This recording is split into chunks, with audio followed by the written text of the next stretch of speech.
Welcome, everybody, to this Edge of Mind podcast, where it is really such a delight and such an honor for me to introduce you to an extraordinary scholar, practitioner, amazing individual doing breathtaking work, Richard Schwartz. We had the opportunity to meet this last March. A little shout out to the Blue Spirit Retreat Center in Costa Rica, where he was teaching a program, I was teaching a program. And I don't know if I can say this for you, Richard, but I really hit it off. I just felt like it connected to a soulmate, and we had many meals together, and it was just so incredibly rich. And I know how busy you are, and so for you to take time out of your schedule to chat with me and my community is amazing. So I'm just going to start with a relatively brief, abbreviated biography, and then we're just going to jump right in. So Richard Schwartz, also known as Dick, began his career as a system family therapist and an academic. Grounded in systems thinking, Dr. Schwartz developed internal family systems, IFS, in response to clients' descriptions of various parts within themselves. He focused on the relationships among these parts and noticed that there were systemic patterns to the way they were organized across clients. He also found that when the client's parts felt safe and were allowed to relax, the clients would experience spontaneously the qualities of confidence, openness, and compassion that Dr. Schwartz came to call the self, big S. He found that when in that state of self, clients would know how to heal their parts. This is actually a wonderful biography, Dick, because not only does it introduce you as an academic and a clinician, it gives a nice brief overview of IFS. And so one brief challenge I can say at the outset is there's so much richness in your work that I have to manage the overachieving part in me and not just get insatiably overwhelmed with like, I've got to get this question to Richard to take today. But I wanted to start. And I thought, is there any way we can do this without giving just the briefest overview of IFS to people who are not familiar with it? And I'm sure a part of you just says, oy vey, here we go again. Perhaps, well, that's great. See, you've worked on that part. So briefly, if you could just give an overview of some of the foundations, some of the vocabulary that we'll be tossing about so we get people on the same page. And then I have a host of questions that I want to throw your direction. I think we'll see together that there are so many touch points between your work and my understanding of Tibetan Buddhism, which is where I roll, and other non-dual wisdom traditions. There's so many places where these systems can mutually support each other, or if we're not careful, maybe be hindrances to each other. So we can talk about that. So give us a little bit, I know, a really long elevator pitch about the foundations of IFS. Yeah, so I will in a second, but first I want to agree with you that I just did feel that strong connection down in Costa Rica, and really been looking forward to this too. And the connection between Tibetan Buddhism and IFS is something I've been very interested in for a long time. So wonderful.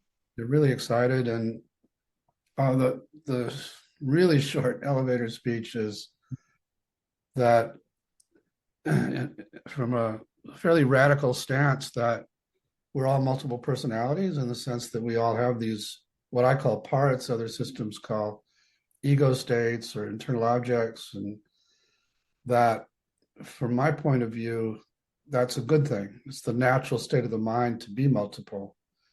A lot of what we call thinking is just dialogues among these different parts about what's safest for us, and that we're born with them. That's the nature of the mind, and that they're all valuable. My last book was called No Bad Parts, because I have yet to find a part that turned out to be bad. And I've worked with parts that have done heinous things in clients. And even those, if you just get curious and ask them certain questions, they'll share their secret history of how they got forced into the role they're in and how much they don't like it, but they feel like it's needed. So that's parts. If you grew up in a perfectly harmonious family and culture, then they would all just be in their naturally valuable roles and you would be perfectly harmonious inside. But none of us experience that. So trauma and attachment injuries and things like that force them out of their naturally valuable states into roles that can be destructive and but might have been necessary at some point. And they're kind of frozen in time during that time when it might have been necessary. And and they also pick up and get attached to these extreme beliefs and emotions that came into your system during the trauma that enter the part almost like a virus and then drive the way it operates thereafter. So good parts forced into bad roles so often, and picking up burdens of extreme beliefs and emotions and frozen in time. And as a systems guy, I was very interested in creating some kind of map to this territory that I could generalize across clients. And so very briefly, the big distinction among these parts is between those that before they were hurt, you might think of as these lovely inner children that provide lots of playfulness and spontaneity and creativity and joy. But because they're the most sensitive parts of us, they get hurt the most. And so after some kind of trauma, they'll pick up maybe the burden of terror or the burden of worthlessness or the burden of emotional pain. And after they get frozen in those scenes, and after that, we don't want to be around them so much because they can pull us back into those scenes and overwhelm us with these burdened emotions and makes it hard to function even. So we have a kind of natural impulse to lock them away inside and put them in an inner basement. And so we call those the exiles. And most of us have a bunch of exiles from various experiences. And when you have a lot of exiles, you feel more delicate, the world seems more dangerous. So other parts are forced to become protectors. And some of them protect by managing your life so that you never get close enough to get hurt again to anybody, or you look perfect, so everybody gives you compliments, or you perform at a really high level to get accolades to counter the worthlessness, or you take care of everybody so they don't leave you, but you don't take care of yourself, or I could go on and on. There's all kinds of examples of what we call manager protectors. And what they share in common is the desire to preempt anything that might trigger the exiles and to control the inner world and the outer world. And that works a lot of the time. It's a lot of those parts are what you might think of as the ego in Buddhism. But the world has a way of breaking through those defenses and triggering your exiles. And then it's like this huge rush of raw emotion comes to flood you. This fire comes out of your gut. And that's terrifying. And so there's another set of protectors who are on standby. And when that raw emotion, that fire comes out, they immediately go into action to deal with it. And they'll do it in some impulsive way, usually. And they don't care about the collateral damage to you or to your relationships. They know they've just got to get you higher than those flames or douse them with some substance or distract you until they burn themselves out. So we call those firefighter protectors. So that's the map. It's pretty simple. Two kinds of protective parts who are trying to handle these exiles and also handle the outside world.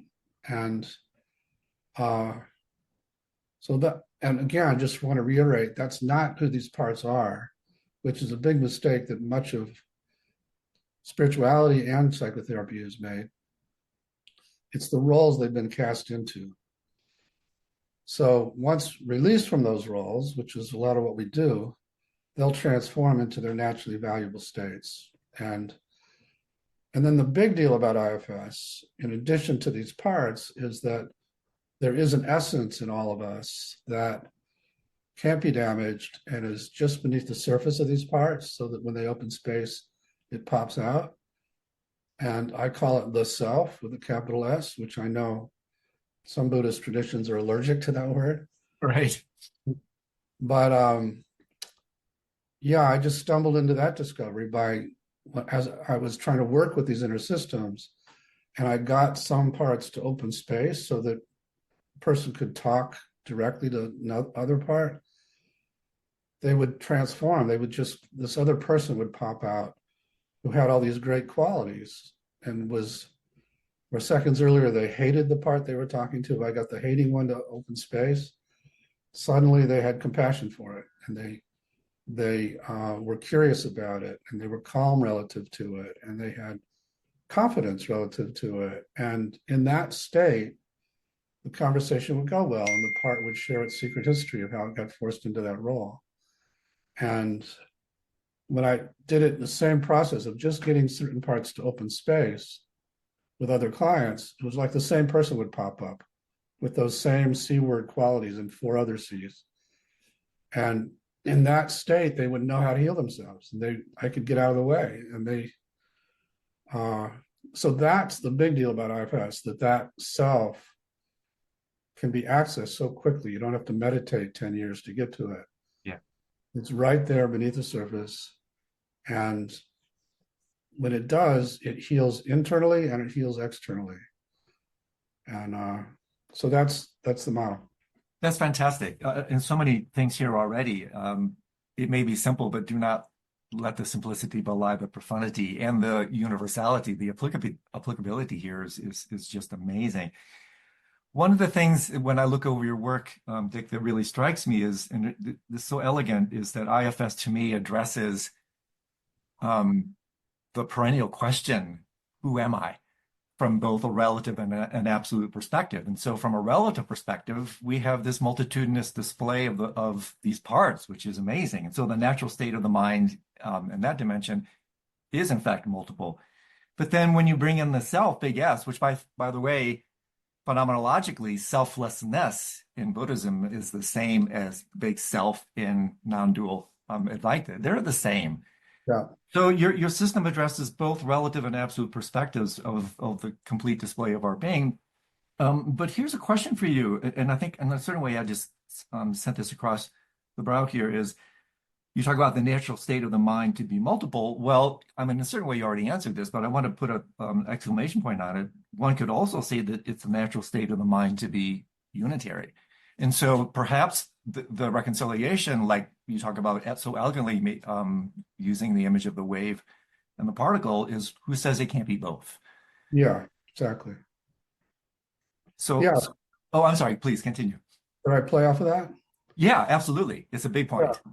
So I ran into this self in clients, and then I noticed it myself. And I had a bit of a meditation background, so I was a bit familiar with it. And then as I was working with clients who, in traditional psychology, had no business having those qualities inside of them because of their histories. They've been tortured on a daily basis. So there was no way through attachment theory that you could reconcile that they would have all this.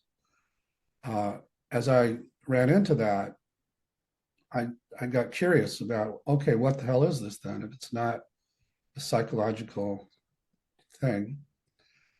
And I had some students, because I was basically atheistic at the time, come from a very scientific family, who said, but maybe it's like Buddha nature, or maybe it's like Atman, or maybe it's like Christ consciousness, or maybe.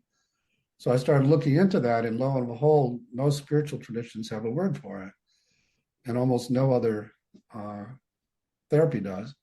And so then I got very interested in spirituality, and now I consider myself a very spiritual person. And as I did that, it started to dawn on me that this kind of big self that people use ketamine to get to, or meditation, or Yeah.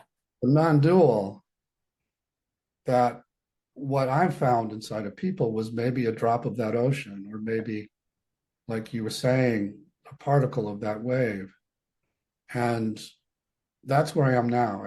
I do believe that that's partly why it can't be damaged, and that uh, people who go there through meditation or psychedelics or however, and they taste that non-dual, and they come back with a memory of that, have a much easier time in life because they're not so attached. And uh, yeah, so all that That sounds that's a okay. super important point. I mean, in the wisdom traditions, it's actually referred to as a pointing out transmission, where this particular irreducible dimension of our being is fundamentally pointed out. Before I tread into some of these deeper spiritual waters, because this is a large part of my audience demographic, you could say are meditators, spiritual types, and so I really want to talk about this joining. But I want to say a little bit more about parts detector, parts generator,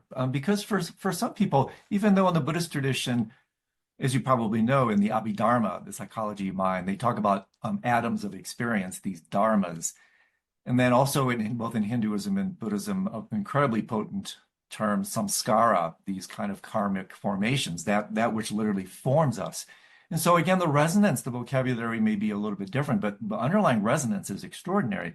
And so I want to talk a little bit about parts generation, parts detection, and also to share with people, and I'd love for you to run with this because this is what bent my mind, at least initially. It's like, what is he really talking about here? That these parts are expressions of degrees of dissociation, and I think this is really, really super interesting and helpful to talk about. And that they're just not these passing, fleeting emotional states. This is what blew me away. That they're, and say about this because this is challenging. They're distinct mental systems with their own histories, emotions, needs, worldviews. And it's like it's like you said at the outset, they're like sub-personalities that have their own sub-streams or sub-dissociations within the stream of our own mind. This, I think, is super important. So can you say a little bit more about that? Yeah, I mean, like you, when my clients taught me all this, and they began talking about their parts. That's the word they use. I was scared because they were describing them that way. They were talking about them as full range personalities. They had a lot of autonomy. They had histories. They had relationships with each other. They could take over the client and make them do things they didn't want to do. And I thought, oh my God, these clients are sicker than I thought. Maybe they have multiple personality disorder, which was the term at the time. And then I noticed that I've got them too. And a lot of mine are as extreme as theirs in a lot of ways. And so then I calmed down, and in exploring all this, now my position is that diagnosis of multiple personality disorder, now it's called DID, is one end of a spectrum of who we all are. And that people with that diagnosis are no different from anybody, except that their parts got blown apart more.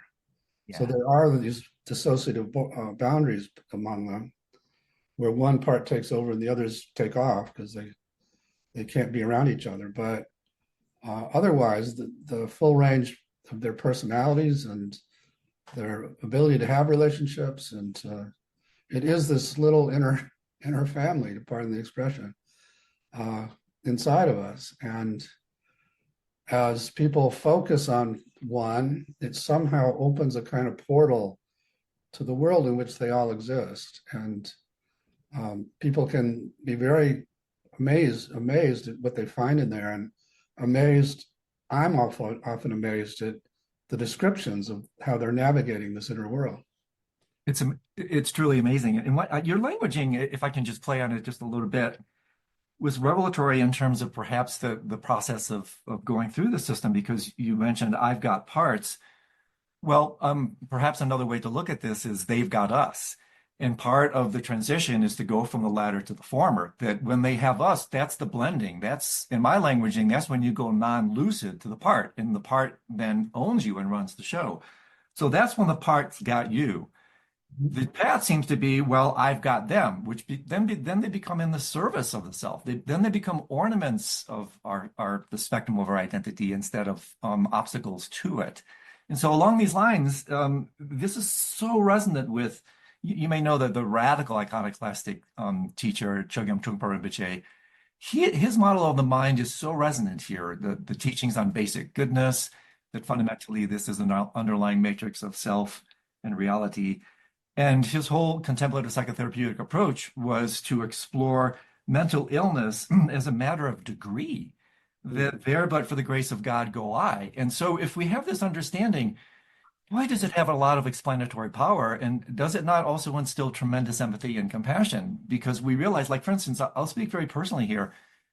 The person who I'm closest to in my entire life, the person that I have the greatest, like, this is soulmate level with me as we grew up, is my sister, 2 years older, who is an institutionalized schizophrenic. And I realized in her 20s, when she went this way, I started to go that way, and I found these wisdom traditions almost in the nick of time. And I realized, whoa, I mean, it's just a matter of these subtle bifurcation butterfly effect points where an entire life can be transformed. So I realize I threw a couple of things out there, but I'd love for you to run on this a little bit because I think this is really important. Well, what you were saying earlier about how they have you is the way most of us have lived. And that's the way I had been living before I ran into this. That certain of my managers were driving me in ways that I wasn't even aware of a lot of the time. And so then once you get aware, it's unsettling to realize that you haven't been yourself much of your life, that these parts have been doing things. And then when you get over that, one of the big goals, there are four main goals of IFS, but one of them is to help all these parts do what you were saying, which is to trust self as a leader so that they shift into becoming advisors. Because most of us, because of our childhoods, they had to take over at certain points. They didn't know self existed. And so they become, like in family therapy, we would call them parentified children. Mm. They're like parentified inner children who aren't equipped to run your life. And so they get quite extreme, but they feel the responsibility to do it. And so as you separate from them and you have these dialogues, and one of the questions, if we did a session, Andrew, I would ask your part, how old does it think you are? And most of the time, people get a single digit answer. Still thinks you're a kid. And just updating it, just saying, no, when I was 7, you did need to do this, and I get that. But now I'm whatever, 60. I'm older than that, but I think you probably are. and my situation is different, and you don't have to do this job. And you can trust me to handle things now. And for a lot of parts, that's a big revelation. And so, yeah, that's the second goal of IFS, is helping parts trust self as a leader. This is, again, it's just so much here. It's and the power of these exiles and these disenfranchised. Sometimes I look at this, I'm wondering if this languaging works for you. The parts, this is just the way I roll with this as I translate it into my vocabulary, that I sometimes look at these parts as the result of experiential eating disorders, that we weren't able at it's like when a bird feeds a parent, they have to digest the food and give them the food. And so if that isn't done, if the proper holding environment isn't there in our families of origin, we have these eating disorders where we're unable to ingest, digest, let alone metabolize and excrete these consumptions of experience. And then they become, concretized, reified as these parts.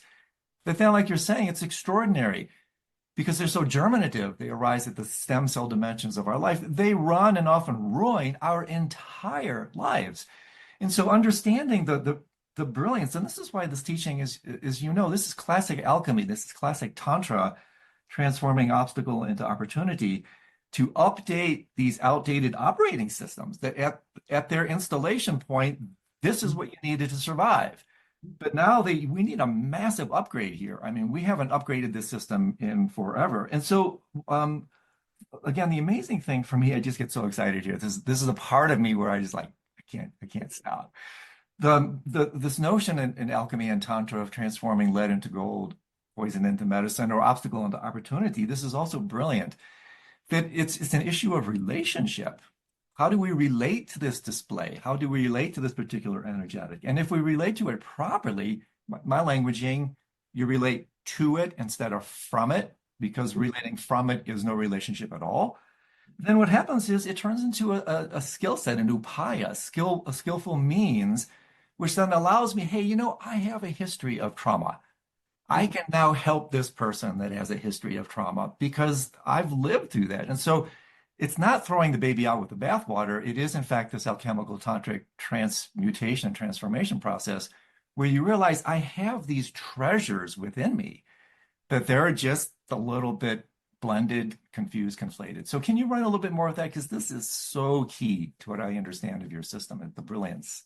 Yeah, no, it's all true that each of them have a treasure of some kind, and when we exile parts, going back to what I was saying earlier, simply because they got hurt, we're cutting ourselves off from their treasures also. So not only are we abandoning the parts, and they feel that abandonment, but now we can't find that joy anymore. And now we have a big hole that we have to fill with material things, or we have to fill with other things in our psyche. And so, and so helping these exiles come back home and let go of the burdens they've been carrying fills those holes. And also now you have access to your joy that you didn't have before. So yeah, that's a lot of the work is helping all the parts transform. And often you have to get the exiles healed before the protectors will relax, because as long as you're so vulnerable to being triggered again, they're very reluctant to put their arms down. So I'm not sure I was getting to what you were just saying, No, but you're totally getting at it. You're totally getting at it. And so, yeah, in addition to that, one thing that I do wanted to throw a question at you directly here is: does no bad parts does no bad parts mean no bad people? So, for instance, if I'm in a room with Osama bin Laden, am I going to do IFS with him, or am I going to bring out my 44 Magnum? I mean, how workable are these extreme states of mind? And then I want to come back a little bit to some of the limitations along these lines, because there's so many strengths in the system. But like any system, there are limitations. And so maybe we can dance a little bit in that arena. But does no yeah, bad parts mean no bad people? pretty much, yeah. So there are, so we're in the prisons now. Uh, do you know Fritzie Horstman? Do you know that name? I do not, but I've taught meditation in the prison systems for many, many years. So good for you. Fantastic. Yeah, she has something called the Compassion Prison Project. And so we've been collaborating with her. And as you know, prisoners have these tablets, they have these little computers. Yep. And so there's a lot of IFS material that they can use in prisons now. And one of the advantages of IFS is you can do an awful lot on your own. And they've got lots of time. Uh, so we're, and when I didn't make the claim there were no bad parts until I had worked with people that had done heinous things. So for 2 years, I consulted to a treatment center for sex offenders. Mhm. And I also went into the prisons and worked with murderers. And as I had people focus on those parts, and it took a while for them to get curious rather than hating themselves or feeling ashamed or feeling reliant on those parts. But once they could get curious about the one that did the act, and they asked where it was stuck in the past, almost universally they would see when they were being abused as a boy, this part looked around the room and said, who has power in this room? It's this guy doing this to me. I'm going to take in his energy to protect my person from him. Yeah. Then they get stuck with that, what I call legacy burden, the burden of the desire to hurt vulnerability. And that part gets frozen in that time. And then it has a kind of hair trigger and has a never again philosophy. And uh, and so as I did that work, I did start to think, well, maybe there aren't any bad ones. And that's held up all these 40 years. I have yet to run into a part that I couldn't say that about. Now, having said that, we do run into a phenomena that other systems would call entities, or what we came to call unattached burdens. These are free floating bundles of negative stuff, but they're not parts. So, and they got into your system. They didn't come with you into your life, and they're not hard to expel once you find them. If you can get the person in self relative to them, they have a lot of power when you fear them, but they don't have any power if you're not afraid of them. So there are these things, and some of the kinds of people like Osama bin Laden, I'm sure, had a bunch of those. I'm not surprised if Trump has a bunch himself. Uh, that's the exception, but again, they're not parts. So what you're saying here, I wouldn't say press. I just want to take this a little bit further. What you're saying here is pretty radical. You're basically saying that no individual is unworkable. Let's say, for instance, hypothetically, you could get Osama bin Laden or Hitler into a room and you had enough time, that this system, in conjunction perhaps with other systems, and I'm curious what some of those might actually be, you could access these parts, unburden them, release, and then transform. My experience again with that population would say that there are, there are people who they do have to hit bottom before they're going to crack open much. And while somebody's in power and they're all their parts are working for them, it's a lot harder to convince them to not rely on these parts. But in the people I've worked with that were very powerful, very high profile people, and also had done pretty bad things, once they trust I'm not going to be judging them and that I see this as a part of them, it's not who they are. That's another thing that's really nice about IFS, that you're not an asshole, but you have a part that's done bad things. Yeah. But it doesn't define who you are. And that part isn't even what you think it is. It's just trying to protect you. So it gives people a very different self-concept, which facilitates them looking at it. Because if you're giving them some diagnosis and that's what you're offering them, then that just makes them feel worse. Exactly. So say also a little bit more, because this is interesting. When I was going through your work, Dick, is understanding. Again, it has so much power for me. Like, I have a part of me that wants to do this. I have another part of me that doesn't want to do that. Our vocabulary is revelatory in that regard. It really does point out the kind of spectrum of our identity and the different dimensions from which we live our lives. But say a little bit more about something you just pinged on. How does one, in fact, identify and differentiate from legitimate parts in the way you're describing it, and these so-called exogenous, if I can even use that term, these other entities that seem to come in? Because otherwise, for people listening to this, there might be a little bit of fog. Well, does that mean that everything I'm feeling is a part of me, or say a little bit more about how we centrifuge out parts from what may be non-parts in the spectrum of our identity? There's, I think, two questions in what you're asking. The answer to that last question is pretty much yes.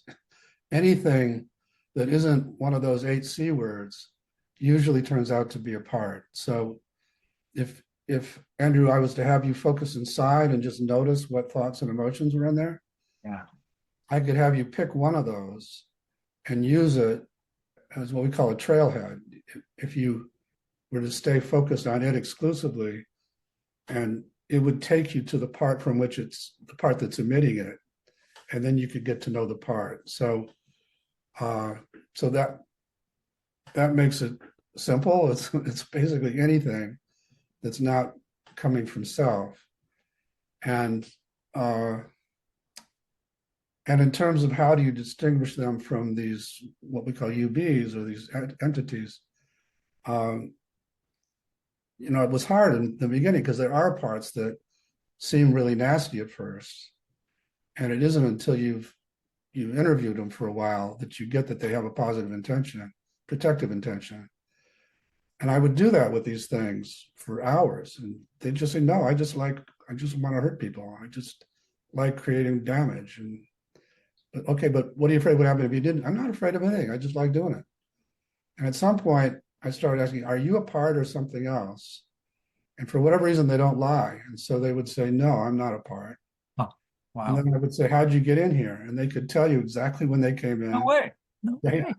God, that's got to be such a mind F. I mean, I can imagine totally, you sitting there like having your mind just blown when you totally have blown, oh my. totally blown. The first few times I couldn't believe it.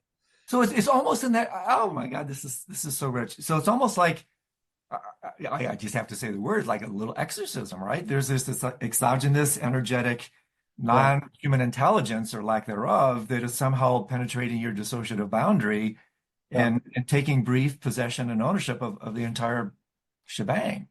Yeah. And the good news is you don't need all the paraphernalia and you don't need to be mean to them. All you need to do is get your client in self because once you're in self, once you're not afraid of them, they have no power. And then we just ship them out, usually to light, which, as I've learned, transforms them into something good. So we're kind of recycling this negative stuff that our atmosphere is full of. Amazing. So I love the languaging. The terms that you use are so evocative, protectors, exiles, managers, firefighters, blending. And I have to say, the process of unblending because our life, this blending thing leads to a not so smoothie kind of relationship to reality. So, what you just said here, excuse me, the notion of the trailhead, this is very compelling to me. What immediately came to mind, Dick, is Hansel and Gretel, that basically these disenfranchised aspects leave breadcrumbs, and we can follow those breadcrumbs back to the source to use that trailhead as, again, obstacle into opportunity. We can follow it back in, and through that understanding, begin the process of healing, holding, and integration. Does that sound right? Totally, yeah. And, clients will come in and they say, I have this terrible week, and my wife left me, and I just feel horrible.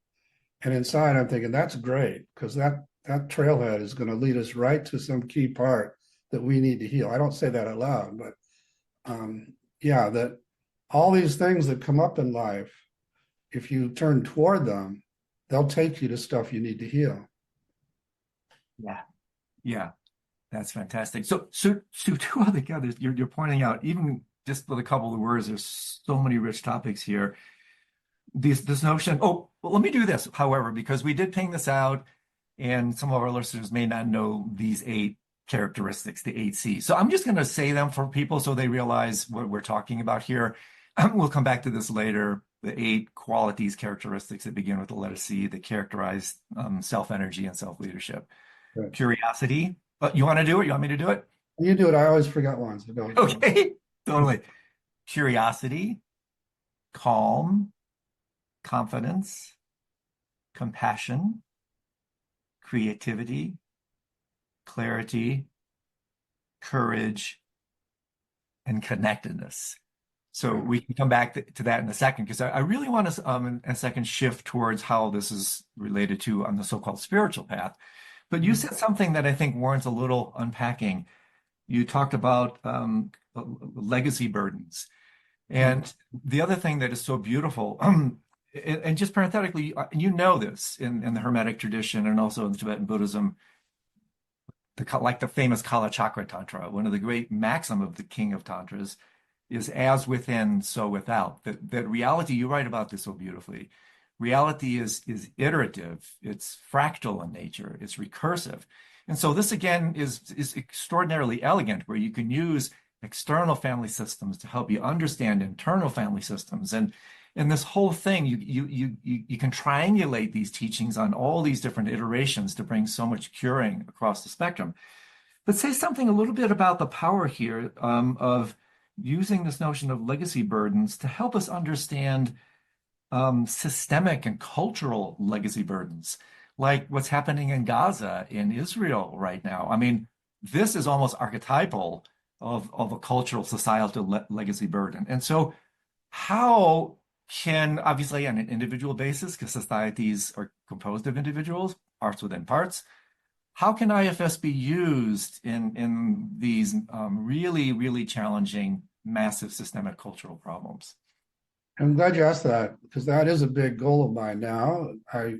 My guidance the last several years has been to not just focus on training therapists, but to actually try and bring this to places like the Middle East and other hotspots in the world. Because as I look at them and also get and do some work, I've done some work, Palestinians and Israelis and so on. You just find that these legacy burdens are really behind so much of the conflict and the difficulty they have of not othering the person, the other side. Yeah, beautiful. And that if you could help them find these legacy burdens and separate from them and even send them out of their system, their perspectives change enormously and they humanize. They have much more access to the compassion of self, and they view the person in a very much more benign way, their opponent. And from that place of self to self connection and communication, these things can be resolved. We do that with couples all the time. But writ large, I really believe that there's a way to, if people got hip to the fact that that's what's driving everything, that we could help them unload all this stuff. And so one of my visions is to do these collective legacy unburdenings with large groups of people, where everybody, for example, goes in and finds that Holocaust legacy burden that makes them so terrified all the time and makes them react like everybody's out to get them, and then together helps them unload that. And I've done some of that. I've done some of that with people working with the same legacy burden. I've done groups where people just picked one they thought was running their life. And, I've done it with racism and white supremacy. And I've helped people with slavery, legacy burden. So Wow. it's very interesting and powerful work. Yeah, again, the repercussions, the implications here are quite extraordinary, and yet they make sense. I mean, they're consistent. I mean, you could really understand the logic just completely flows here. You mentioned another phrase that's so interesting, when people are no longer othering, not othering. I really like that phrase. That's beautiful. It reminds me immediately of something Ramana Maharshi said that just haunts me. You may have heard this is so beautiful. When he was once asked, how do we best help others? His response, what others? Yeah. It's just fantastic. And so this points quite directly to the direction I now want to take us to: issues of non-duality, issues of the relationship, the cross-pollination between IFS and the non-dual wisdom traditions. Because let me share the story with you, Dick. I don't know, 20 years ago, I'm a card-carrying Tibetan Buddhist, mostly for tax purposes, I playfully say. I mean, I've drunk this Kool-Aid big time, right? Huh. No one has a patent on truth. I'll take it wherever I can get it. And so I started noticing in my own experience, and this is one of the reasons that, by the way, I do this podcast, is I like to be challenged. I want, if I just stay in my psychophantic group and get all these yes people, I'm not going to grow. I may be getting comfortable, but I'm not going to grow. I need to step outside of my comfort zone, be challenged, tested. The contest of ideas to me is just so rich, and dialogues like this are almost the best way to do it. And so along these lines, I have to share a story. So like 20 years ago, I was really big into integral theory, integral approaches, which I still am, cautious fan of integral approaches. And I started talking a little bit about the difference between structures and states of consciousness and how therapy can really help practitioners. And one person, literally, there's no exaggeration, one very senior student, and then I could tell he's really a student, said something to the effect of like, well, Buddhism doesn't need therapy, like double entendre intended. And then I said, well, wait a second here. This to me is hubristic. This is a classic, bringing around the protection circles so that nothing challenges your comfort zone. And so where I want to go with you here, because I see this a lot. Let me share another story. So I teach around the world these days. I'm returning to places where I've been now 10, 20, 25 years. And this is no kidding. I'll come to a place, person, so let's say 25 years ago, comes up to me and they have this pretty kind of complex issue. And I actually say, well, you may want to consider like doing some therapy or some kind of outside work. And so I come back 25 years later, they come up to me, no kidding, Dick, exactly same issue. And I asked them, well, what have you done for the last 2.5 decades? Well, I went to my meditation instructor and he said I needed to meditate harder. I mean, like, are you effing kidding me? So let's talk about this incredible dance of psychospiritual vectors of how we can use IFS to cross-pollinate and help spirituality, how spirituality can cross-pollinate and help IFS. Both the promise and the peril, I'm tossing a lot out here because again, I get excited. The promise and the peril of using meditation, help as an hindrance. So I'm throwing a ton out here, but to me, this is colossally important because I see this in my own life. Using meditation as a metaphysical Valium, as a way to just like get zen and chill out. And instead of medicating, I meditate.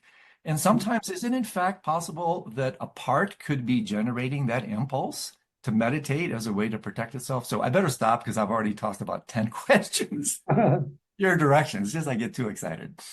Yeah, it's a beautiful example. And, before IFS, I came out of my family with lots of insecurity and sense of worthlessness. And then I ran into TM, Transcendental Meditation. And through the mantra, I could enter that beautiful non-dual kind of state. And I felt much better. I've functioned much better. I had a lot more confidence. It was very useful to me. But it didn't do anything for the parts of me that were still living back in those scenes with my father. And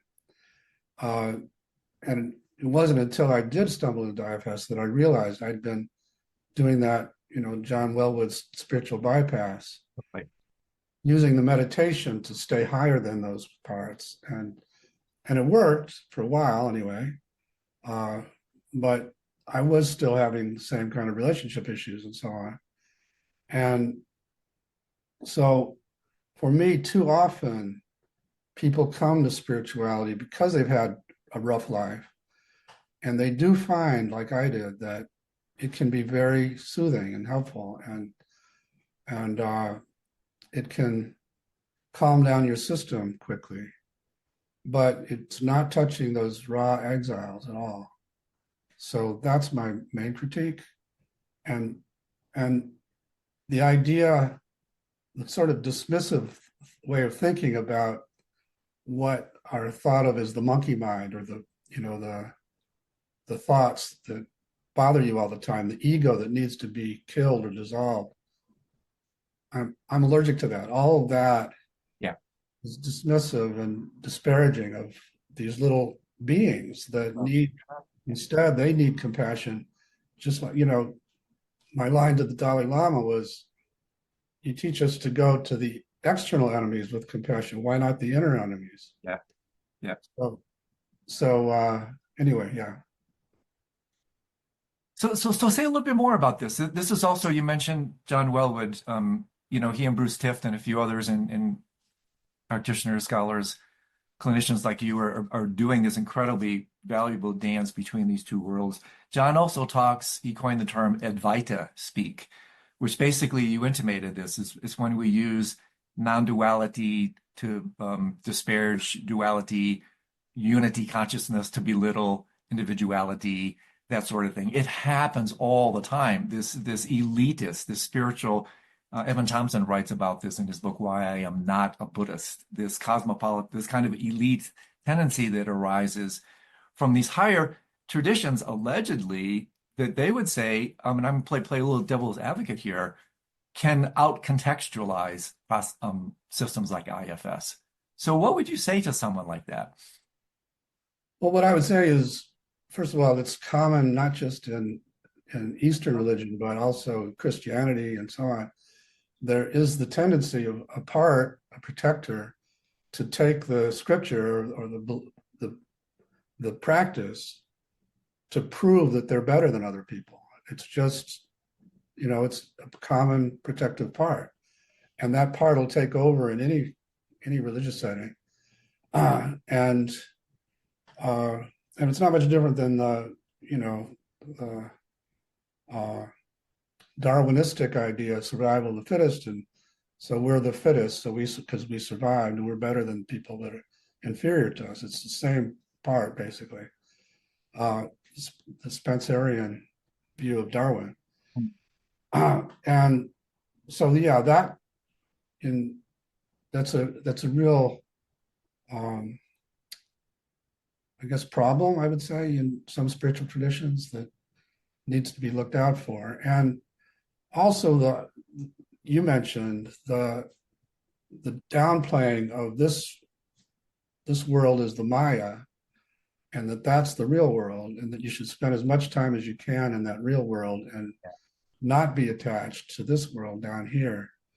All of that is antithetical to what we're trying to do, which is, yes, let's use meditation to get into that and touch that and psychedelics and whatever, and know that that's who you really are, and know that there is all that up there that helps you have perspective on this world, but then bring that back to this world and act from self in this world to help people heal and to help fight injustice and so on. But live in this world. Don't use the tradition to try to get out of this world. Yeah. Well, this is, by the way, and I don't think enough people understand this, because to me, this is really the great gift of the alleged most advanced aspect, arguably, are the non-dual traditions. And so my understanding of the non-dual traditions is higher is replaced with inner. And so instead of just going up and up and up and out, and I playfully say, if you just do that, you're going to get high altitude sickness and metaphysical sunburn, right? Instead of going up and out, well, every step you take up and out, path of spirit, take another step down and in, path of soul. And so again, it's not like that we can't work with these in concert. It's not that we can't use these properly. And I think if you could say more about this, because let me share another story with you. I find these so compelling and revelatory. I was at a teaching event. I won't name the master, but a pretty well-known master, somewhat known for his slightly edgy, semi-wrathful approach. And he was teaching a weekend program here in Boulder to a bunch of people that included students from the MI Psych program at Naropa University. And at the end of like 2 or 3 days, I'm paraphrasing, but all these MI psychology students kept talking about some of the things we're talking about here. And what the master said was something along the lines, I'm paraphrasing, you guys are always processing, just cut. And so this is what I want to talk about. You stress in a certain way, well, not in a certain way, you emphasize the importance of self in its expression with these 8 C's. So I guess the question is, strengths and weaknesses, why not go directly to the self, which is, you could say, the essence of the spiritual paths? Why not make that your central? So I'm just putting a little bit of emphasis on this point because I think it's so important in these spiritual communities. Why not put all your eggs in the spiritual basket and just cut right to the quick and go right to the self? And that is what a lot of traditions try to do. And there are IFS therapists that try to do that too. And part of why I do it in a more indirect way is because of my history of working with highly, highly traumatized clients. And with those clients, if you try to get them there, their parts will rebel and they'll punish them for trying, because being in self when they were a child would get them more torture. And so their parts came to fear self. They came to try and never have self. And so I learned the hard way. I had to work with those parts to make it safe for them to access this person. And that's a kind of extreme version, but there are people on that spectrum who will come into spiritual traditions and they'll be fighting all the time and they'll be meditating like crazy just because there's so many parts of them that don't want them to be there. And what I find is so much easier is to go to the parts that are resistant or reluctant with lots of compassion and listen to them and reassure them and tell them, no, I'm not a little 5-year-old kid anymore. Yeah. It is okay for me to be in my body, and get permission. And then you can meditate and you don't have all the interference that you have to fight. Yeah. Yeah, that's fantastic. In my languaging, these parts are basically they're children of our mind. Yeah. Love your mind. Sometimes I do this sometimes when I'm suffering from insomnia, which I don't even call that anymore, but really intense states of mind. Sometimes almost like a mantra. Literally, I will say to myself, love your mind, love your mind. And so what you're saying here, what comes to mind is quite almost literally love them to death. Hold them in such an embrace of compassion, kindness, and love that they can then open, surrender, and dissolve into that loving, caring embrace. Yeah, I'm always careful about death and dissolve, because Okay. that does imply that they kind of go away, but they don't. They just relax. They relax and they enter their non-extreme states. And then But when they do that, then you notice that is a release of energy. You notice that is I mean, how does that manifest in your client base? notice is just a big shift. There's this, yeah, release of energy, exactly. The constriction you were feeling is no longer there. But if I were to go back and ask the part, are you still there? You'd get an answer, and yeah, it's still there. It's just relaxing now. So I'm really, really also allergic to that notion that by loving them, they'll dissolve, because they don't like that. They don't like the idea that they're Yeah, going anywhere. makes Yeah. sense. Makes Yeah. sense. Yeah, well said. I guess another way to say this more accurately is they reassociate. Because if dissociation is the pathology and this is a non-pathologizing approach, basically you're inviting the relaxation, the openness, the reassociation into the stream. Something like that? That's something, the analogy, again, internal family systems, from my family therapy background. When you work with a dysfunctional family, you'll find there are kids who are forced into these roles that aren't their nature, but they're necessary to protect themselves or to protect the family somehow. And they're sort of rigidly stuck in those roles. And if you come in as a family therapist and you reorganize everything so the role isn't needed anymore, they'll shift back into their naturally valuable state, just like these parts. But they don't disappear. They're just not evident because they're not causing trouble. They're not yelling and screaming in the session anymore. So can I ask you, and if you don't want to go here, that's totally fine, but where does meditation fit into your life? You mentioned at the outset you're becoming more and more spiritual, so to speak. How might I ask, is that manifesting in your life, and what is the role? How do you work personally with a juxtaposition of these relative and absolute principles? Yeah, I don't use a mantra anymore, but I every morning will go inside. I'll notice how my parts are doing. Uh, I'll check in with the parts I've been actively working with, and I'll go over the day, and I'll say, okay, I've got to do this podcast with Andrew today, so just please let me handle it. I can handle it. Don't worry about it. Let me stay, and then I'll just see if they need anything. And then at some point, I'll ask them to just start opening space inside and relaxing back. And as that happens, I'll enter the kind of state that I did with the mantra. I'll start to feel this vibrating energy running in my body. My heart's wide open. My breathing is shifting, and I'm in that kind of meditative state for a while. And I'll just sit like that for a while. And they love that. It's like they're bathing in it too. And it all helps them trust me more. And then as I go through the day, like before this interview, I just did a little check-in, remind them. So it becomes a kind of life practice that you're using most through the day. But it's a meditation. It's just not the get out of here meditation. Yeah. Yeah. So if I might, the way I'm understanding this, and this is beautiful because I think it will help a lot of people, me included. So there's an initial quality, what a surprise, of curiosity. And then perhaps, if I might dare say, a little inquiry, like you're suggesting. And then through that, then you're using that as a trailhead to enter into the space. And say more a little bit about because when you still, I have to say, my mind still goes "Rrr," a little distance when you say they. It's like, okay, well, maybe Dick really does have MPD. So take a look. We're circling back a little bit to some of the earlier principles, but I think this is quite important to really help us play with the notion of us in relation to them. So can you say a little bit more about that, if that makes sense, what I'm asking? No, I didn't quite get what you're asking. Oh, So okay. So specifically, okay. So you wake up in the morning, you're going to check in with your parts.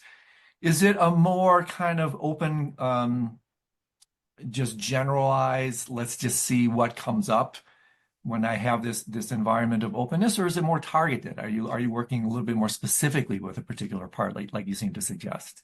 yeah, it's both. So generally, I'm actively working with some part or another, and so every day I'll just check in with that part and see how it's feeling today and if it needs more work. And then I'll open it up and I'll see who else might need attention. I'll just say, okay, anybody else need attention? And then they'll pop up and I'll listen to them and connect. And these parts love the idea that you're not forgetting about them. You're not trying to push them away. They love that they're included in your life. And so it's more of that. It's more just a way to let everybody know I'm with you, and then reminding them who I am. Yeah. I'm Yeah. not five. I can handle things. Yeah. And uh, and then going into getting them to separate so that I can be in that non-dual. I'm a musician, and so one of my favorite images you use in your book is the conductor. That we have this orchestra, these are the parts, and depending on whether it's self-led or led by these parts, it's either a cacophony or a symphony. And so the self then, if I understand it properly, the self becomes this kind of silent but yet masterful conductor that in fact allows us to create beautiful music. Yeah, that metaphor is a little limited because that's ideal. I mean, on a good day, that's what I'm doing. I'm just kind of conducting them. But there are times I need to go to the horn section and see why they're so upset with each other. And I'll There's some pull, harmony.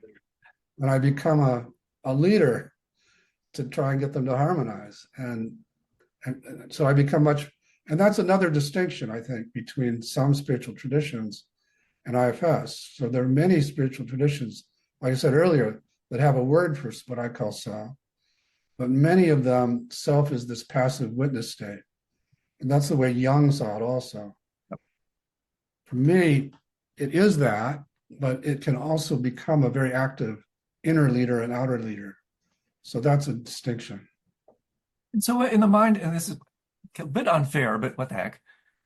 In the mind of a Buddha, an alleged awakened one, do they no longer have any parts? Can we just briefly shoot towards it doesn't have to be hypothetical, but the summation of this? You've intimated this earlier, but what happens to the parts in Buddhahood, in full awakening?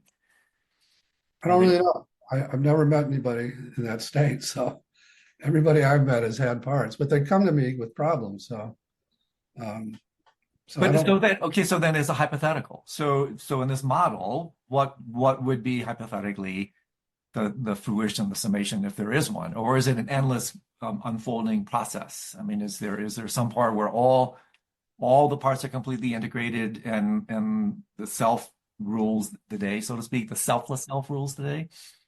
yeah, I think people who have had less trauma in their life and weren't taught to exile parts and didn't need the kind of protectors that I've been talking about, I think they can harmonize their systems to the point where their parts don't stand out anymore. They're all in their naturally valuable states. They're all getting along. They trust self. And that's the idea. That's where we try to, that's the goal, basically. I'm still catching parts, and I've been at this 40 years. Now, everybody, including my kids and my ex even, would say I'm a very different person than I was back then because I've Hmm. done all this work. And my current wife, when we get into it, can still trigger an exile. Yeah. And then we've learned now to not let our protectors go at it, to call time out, Yeah. and each separate and do what we call a U-turn in our focus. We just focus inside, find the parts that are doing the talking, find the parts that are protecting, and then come back and speak for those parts to each other, and then follow up and go work with those parts and get them out of where they're stuck. Beautiful. So it becomes, like I say, a life practice. And in that sense, my wife becomes a great, what I call tormentor, the hyphen between the tor and the mentor, because by tormenting me, she's mentoring me about what I need to heal. Isn't it? Yeah. Yeah. Trungpa Rinpoche once said that short of being with a guru all the time, be in an intimate relationship, to be. Or, So are you still blindsided? You seem to suggest, and thank you, by the way, for being so open and transparent and honest. It's really actually moving to me. You seem to suggest that you're still surprised slash blindsided, like, whoa, WTF, where did that part come from? I guess the image that comes to mind is that as these dissociative aspects open, relax, then almost like there's deeper dimensions. There's it's a multi-layered level cake, right? Multi-layered cake where certain overt dimensions of dissociation are then reconciled and integrated, allowing other more subtle dimensions of dissociation parts to come out. And so do the parts therefore then become a little bit more and more subtle? And then are you then like, whoa, where did that baby come from? yeah. So, Almost literally. there are what we call nonverbal parts. There are parts that uh, were traumatized during your birth, maybe, or shortly afterwards. And so you don't have a lot of conscious connection to them, but they come up. And so again, if you follow that trailhead, it'll take you to that infant. And you may not be able to see what happened to it, but I've had clients who did see what happened to their infants, amazingly, and then checked with their parents. And indeed, those things did happen. And then we can get that little infant out of there and we can help it heal too. So, yeah, there are more subtle parts. And initially, you have no idea where it came from. But if you have somebody help you, just stay with the trailhead and it'll generally will get there. And yeah, the analogy, the vegetable that psychotherapy has been compared to the most is an onion, where you peel away the layers and there's this core. In IFS, it's a bulb of garlic because there are all these exiles surrounded by all these protectors that are related to maybe one trauma. Oh, And wow. you go in and you heal it all and everything feels great, but you didn't touch a bunch of the other cloves of the garlic that are little systems surrounding other traumas. So that's what we're doing. We're just going from one to another. Wow, the image I have is almost like this big, massive whirlpool with these little eddies rippling Yeah. around the eddy. And so the integration actually goes from perhaps gross to more subtle. And so along these lines, this is so rich. Did you have just a few more minutes? I know you're super Oh busy. yeah, no, I I, know for sure. I can't stop. So say a little bit more about the relationship of so-called emotional parts to cognitive parts. In other words, the relationship of feeling, emoting, I should say, to thinking, and how these relate to parts. Because I think most people probably have some sense of emotional, especially emotional upheaval, as being an exile coming up or something like that. But you also write a little bit about, and I was really captivated by this, of the relationship of actual thinking to these parts. So can you talk in this kind of graded way as one transitions from emoting to thinking, and how both of these play out in the display of these part systems? Well, yeah, there are. Like, I spent 10 years in Boston before I came back to Chicago, and every client, it seemed, when we would start out, was pretty disconnected from their body and was in their head because it's such an intellectual place. And so they all had these protectors that kept them up in their head and were very smart and could come up with all kinds of theories and so on. But they were very reluctant to let them feel in their body. And so those were the parts we had to work with first. And again, the question, what are you afraid would happen if you let them feel? And they would tell us what they were afraid of. And we would have to reassure them and finally get permission. And then there was all these exiles in their body that would start to rush the gate. Because the intellectual part had been keeping them at bay forever. So, yeah, there are certainly parts that, and they make, what's the phrase? Terrible masters and great assistants or something. Yeah. So when you get them to trust, they don't have to run everything and keep you out of your body. They're wonderful advisors. They really have a lot to whisper in your ear about, but they shouldn't be running the show either. Even though they got you very far in your career, is basically what I'm saying. Yeah. Well, isn't it interesting, Dick, how I always like how metaphoric nature can be sometimes, that we rush out of our feeling messy, dirty human bodies into our head brain because literally the brain can't feel. I mean, literally, you can cut into a brain and it doesn't feel. So that metaphor to me is so compelling that this is one reason we exit, we FedEx, we have these constant out of body experiences, because if you run up into your head, well, you can put a probe into the head and you're not going to feel an effing thing. And so to me, this is so compelling about, again, this kind of escapist tendency we have to just get out of the flesh. And this is what's so beautiful about your practice, again, that's so resonant with the Tantra traditions, because in Tantra, as you know, body is as important as mind. The journey in Tantra is not so much waking up as waking down. And so this Wow. again, as I read, it's like this is classic tantric. This is like applied tantric approaches to psychospiritual health. Well, that's a big compliment. I'll take that. Well, you deserve it. So, slight aside, but not big aside. As you know, when I was in Costa Rica, I was teaching on dreams. Mhm.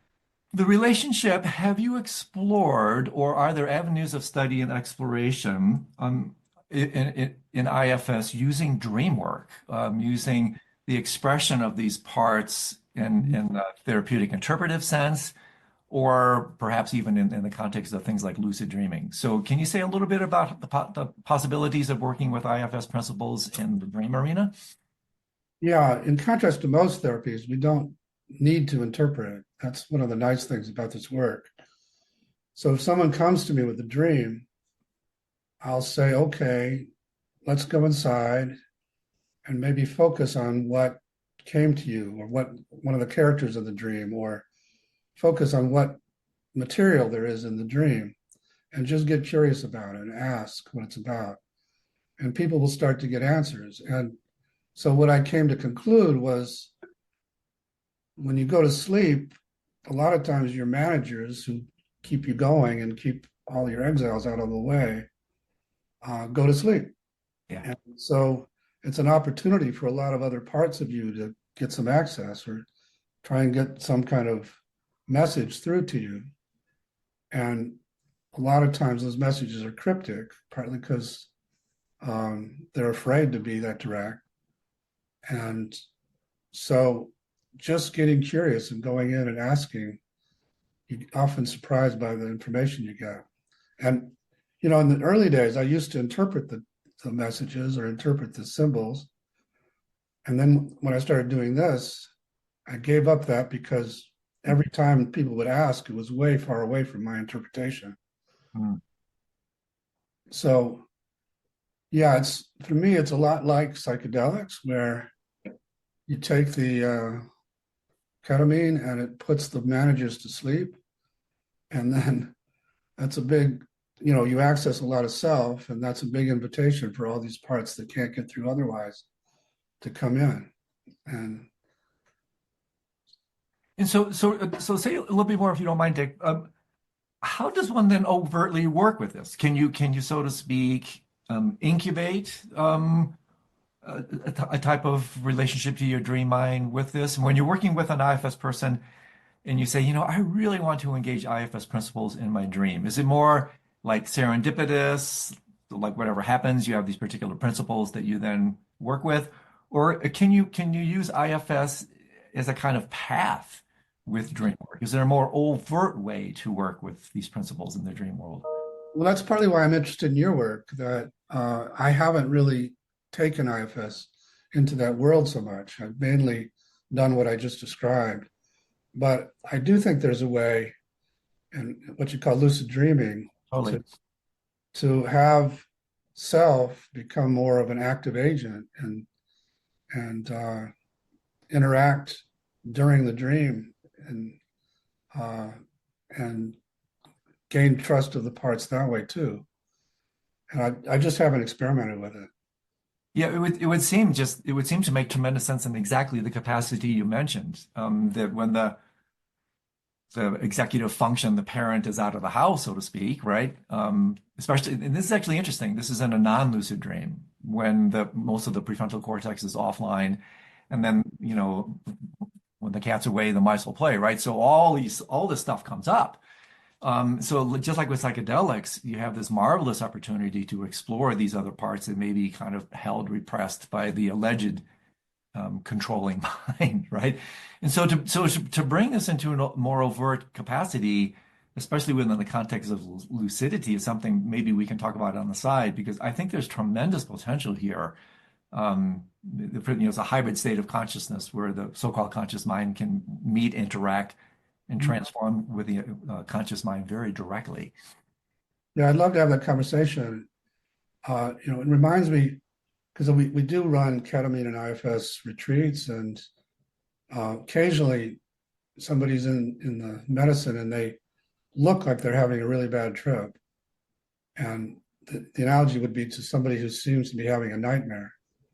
And if I come over to them and I say some version of, they look like they're having a panic attack, and I'll say, I see there's a part that's really, really scared that's just come in and it's taken over. And let's just ask it to give you a little space so you can help it. You can be with it rather than have it totally take over. Then it becomes a target part that leads us to something really important. And the person, rather than coming away feeling like they had this terrible trip, feels like, oh, that was so valuable. So that's some of what I'm going to be presenting at the psychedelics conference. Oh, next week. Oh, fantastic. Oh, wonderful. Yeah, I mean I mean psychedelics is basically, I mean not basically, one way to look at it is inviting the dreaming dimension of consciousness into so-called waking reality. Yeah. The relationship between the two is extraordinary. There's one thing that you've been pinging around. There's a couple meta narratives both in your work and what we've talked about for the last hour or so that maybe we can throw a dart at a little bit more specifically. This is something, Dick, that's been incredibly interesting to me for a number of years, which is what I playfully call the combustion cycle of the psychospiritual path, which is mixing metaphors, the alternating current of contraction and expansion. And so you're intimating quite frequently the restorative, curative dimensions of openness. You've used this word a lot, which is really beautiful. My favorite definition of meditation is habituation to openness. And so to me, it's like when I look at your reading and I hear your dialogues with others, I see very often how the parts themselves are, and correct me if I'm wrong, are often generated by contraction. When we're unable to stay with the intensity of an experience, we defensively contract. And if that contraction isn't, resolved and digested, there out of sight is not out of mind, right? It's in the unconscious body mind. And so, can you talk maybe a little bit more overtly about this kind of phenomenology of the relationship of contraction to expansion and openness within the IFS system? Because when I read through your work, to me, it's everywhere. So I'm curious if you can say a little bit more about that specifically. Well, the contraction is everywhere. Yeah, well, the relationship, yeah. So the relationship of the generation of parts Mhm. as an expression of contraction. In fact, could one say that contraction and parts are almost isomorphic? They're almost synonymous. And then the release of that contraction via openness, relaxation would be what restores it back to its original health. Is that a fair thing to say? Not exactly, because we're Okay, a cool. little bit Well, of a clash of paradigm. So okay, let's talk. I don't use the word generate to describe parts, because for me they're not generated. What's generated is their extreme role and Ah, the burden that they wind up carrying. So the parts, you're right, there are many protectors that will constrict and will close your heart and will shut down spontaneity. And they're doing it to protect you, they think. That's not who they are. They were happy-go-lucky parts who got forced to become these protectors and to take in the fear that came with the events that hurt you, and to use that fear to try and control you and keep you constrained. yeah. So it's really just a different paradigm. Yeah, yeah, no, that's great. That's a wonderful corrective. I appreciate it. But with that said, the narrative of openness also seems to be integral in terms of the what we call fruitional aspects of IFS, correct? Yeah. So as you work with these constraining parts and they feel yourself and they realize you're not 3 years old or 5 years old or 7 years old, and they relax more, then they do open more and more space inside. And in that space, there's more what we call your unblended self, the self that isn't blended with these parts, can embody more and more. And when I do that, like I said in my meditation, there are characteristic, uh, there's a characteristic experience of that that includes this vibrating energy that runs through my body. We call self energy, but Yeah. also just my heart is wide open and uh, yeah, there aren't these clogs in my body anymore. Yeah. Well, this leads probably to the last thing, because otherwise I'll keep you here all day. And this is, I think, is super important. When I we when I first met you, you were gracious enough to actually, and this is what's so amazing, is the applicability. Literally over lunch, I did my IFS session with the master over lunch at Blue Spirit. I'll never forget it, actually. And what you did there was so evocative to me. And this is what I want to circle back to, because I think it's core, the importance of the body and how you invited me into interiority, like where are my feelings body. So I want to explore just a little bit as we wrap up here, the centrality in this system of embodiment, and not merely gross outer embodiment, but you're intimating the incredible treasures that abide in the subtle body. And so there's much to say, because in inner yogic theory, when I'm reading your stuff, again, it's like, oh my goodness, there's so much here that is so resonant with the inner yogas, which in Tibetan Buddhism constitute 1/3 of Tantric Vajrayana Buddhism. So say a little bit more about, well, actually, here's the very targeted question. Every one of the examples that I've read and I've heard, you ask people to bring something up, and then almost immediately, where are you feeling it? Have you noticed over the years, or your researchers and your team, have you noticed any particular patterns? Does it matter where it's activated in your body? And in fact, have you noticed over the years that certain particular types of activations have consistent expressions within the body? Yeah, I haven't paid huge attention to that, but you find thinking parts are in the head, obviously, and uh, parts that the exiles are often in your gut, and the protectors are weights on your shoulders and or choking your throat, or so there Mm, are characteristic places. So, but my take is they kind of use what they have. So if a part wants to keep you from talking, it's going to sit in your throat. mm. And if a part wants to protect your heart, it's going to cover your heart, and so on. So I don't ascribe a whole lot of meaning to where we find them. But do you think is it a worthy potential exploration as IFS comes across the globe to find? Because the reason I mentioned this, that coming back to dreams, in especially in the Bund tradition, when they talk about dream yoga, they articulate that dreams can be traced, that dreams, particular dreams that arise in particular aspects of the subtle body system, chakras and the like, in fact, will be what generate particular dreams. And so this ties in to what I'm saying here, and also potential dream work that you can then target. And the reason we do this in dream yoga is that you can incubate a dream through intentionality and visualization. By where you direct your mind into your body, it's almost like a psychic acupuncture needle where you can penetrate the subtle body and allow that energy, which will then express itself as a dream. So, do you think this is something that could be of value to see these particular types of patterns? Because what you just said right there, I found incredibly interesting, like trapezius, right? Traps and Right. way and try. I say this as well because when I'm in, here I am getting so excited. You should be interviewing me. Um, that when I'm in really long retreat, I can't tell you, my body gets so open. It's not just my mind that opens, it's my body.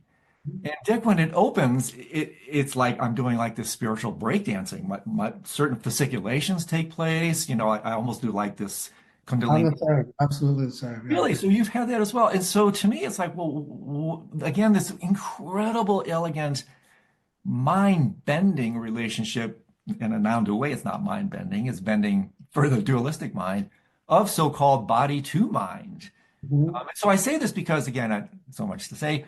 This therefore means or implies to me that you can target and work with some of these principles using inner yogas and outer yogas to actually work with the parts in this bidirectional way. Is this something that you've explored yourself and have an interest in? Like I say, I haven't so much. There's a woman who's developed something called somatic IFS, and I think does more of that. She's got a book out on it named Susan McConnell. And but I've always gone the one way, which is to have the client find the part in the body rather than me target, say, focus over here and see what comes up. Although when we work with medical issues, that's often what we're doing. So we have an outcome study with rheumatoid arthritis, and mainly we had these were Irish Catholic Boston mothers who, when they focused on the pain in their joints, we would have them just get curious about it, and they would find these parts that were using the pain to try and sabotage the huge caretaking part that wouldn't let them have a life. And so with medical symptoms, we do that. We'll focus on the symptom and then get curious about what parts are using it. But as a rule, I haven't been doing much of that, but I think it's an intriguing idea. It seems to make sense to me, right? Because again, at these deepest levels of the non-dual approach to things, what does Spinoza talk about? Dual aspect monism. This is really brilliant to me that mind is super subtle body and body is really gross mind. And so this is in fact the basis, like I suggested earlier, of tantric methods where you use somatic approaches bottom up instead of top down to affect transformations in the so-called mind, because basically you're working with the same spectrum at just a different dimensionality. And because IFS engages this already in such beautiful ways. I mean, the other thing I read over and over is, you mentioned it several times, is the centrality, the importance of embodiment. Wisdom abides in the body, waking down into the wisdom of the body. So maybe another opportunity for future studies down the road, right?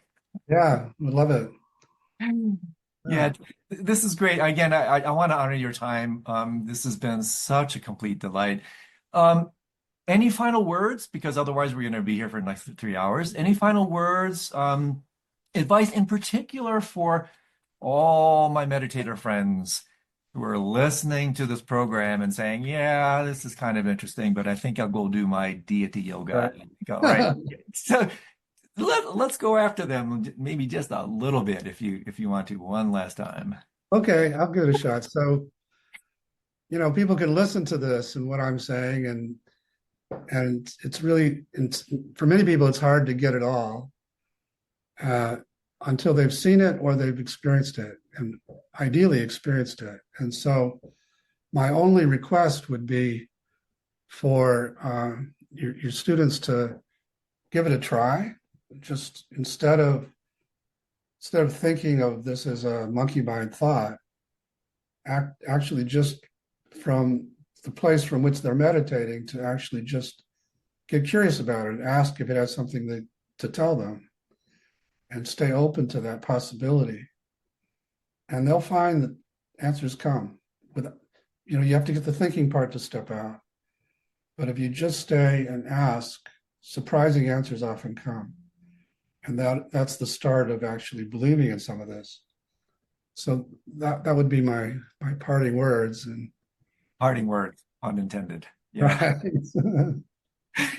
So how can people learn about you? Obviously, we'll have links to your books and your website, but any other ways you teach? Another shout out to our magnificent friends at Blue Spirit. You teach a lot of Blue Spirit. You're pretty amazingly active on the teaching front. Can you say a little bit more about how people can learn more about you and what you're doing and stay in touch and learn? Yeah, there are a lot of books and YouTube videos and so on. Uh, we have a book out. It's a workbook for the public if people are interested. Oddly enough, internal family systems workbook, and the book No Bad Parts. I think you referenced is Yeah. people to start with, uh, and let's see. There's a there are trainings if people are therapists, and then we have one for coaches. And now, if you just want to learn the basics, there's something called the online circle program that all of that's you can find on our website. So yeah, more recently, I've been trying to bring this more to the public. There, actually, did you ever know Ralph De La Rosa? You know I that know name? the name. I know the name. Never met him. He just died a couple weeks ago, unfortunately. Oh, Young guy, yeah. I'm but sorry. he wrote a book. Uh, Original book was called "Monkey is the Message," and then he wrote a book just translating or trying to connect IFS and Buddhism. So, uh, and then I can't remember. Oh, it's called "Outshining Trauma" is the name of it, Outshining trauma. Oh, cool. which I think you might like. Yeah, And totally. On it. Outshining trauma. Yeah, again, that to me is the extraordinary capacity of IFS is to work with traumas. And maybe in a year or so I can bring you back because I want to propose to you something that I refer to as a primordial trauma, what I call post-truth samsaric disorder, primordial PTSD, that it gets a little cosmic. I think it's beyond the scope of what we're doing, especially after an hour and a half. But if you're up for it in a year or so, when I have a chance to read some of these other books, I'd love to bring you back on and toss this harebrained theory across your desk and see what you say. Because I to just me, love our conversations. I get so much out of it myself. And oh, Richard, that means the world to me. I mean, I'm honored that you would say that. You can tell how excited I get, for a staid, fusty, intellectual academic. Nothing kind of gets me going. Well, I shouldn't say nothing, but I read your stuff, and honestly, it's a little bit like, why didn't somebody tell me about this 40 years ago? It's like why not? And this is why I'm such a fan of integral approaches. Why not bring the extraordinary skill set of something like IFS to work in concert with, not in replacement of, not in lieu of, but like we said at the outset, use this in conjunction with your current modality to augment, supplement in the integral spirit. And to me, that's exactly what I do. And I read this thing and I do these damn exercises. This book is full of exercises. I love it. I sit there and I pause and I go, okay, let's touch and do it. I love the invitation to interiority. I love the way it invites me into these inner subtle systems that we're talking about. And so you can tell how jazzed I get about it with the energy I bring to our chat. It just means the world to me. So again, any last thing I didn't ask, didn't say? Hopefully we can do this again in a year or so. But Yeah, anything I'm else? really happy to. I'm intrigued by the connection between particularly Tibetan Buddhism and IFS, and Yeah, I noticed that you're working with my friends Lama Willa and Lama John. yeah, They're fantastic people. I tell you, Yeah, yeah, they're just the best, and the fact that you are working with them because there are tremendous overlaps as we've been hitting on between this system and what you're doing. And so again, we have no choice. We bring what we learn into reference to what we already know, and when I'm sitting here nodding my head all the time, there's obviously some deep touch points here. And so it's just such a delight for you to take time out of your busy life and spend some time with us. For me personally, Richard, it means a lot. I look forward to many future encounters, whether it's on the beach in Costa Rica or someplace else. So thank you, my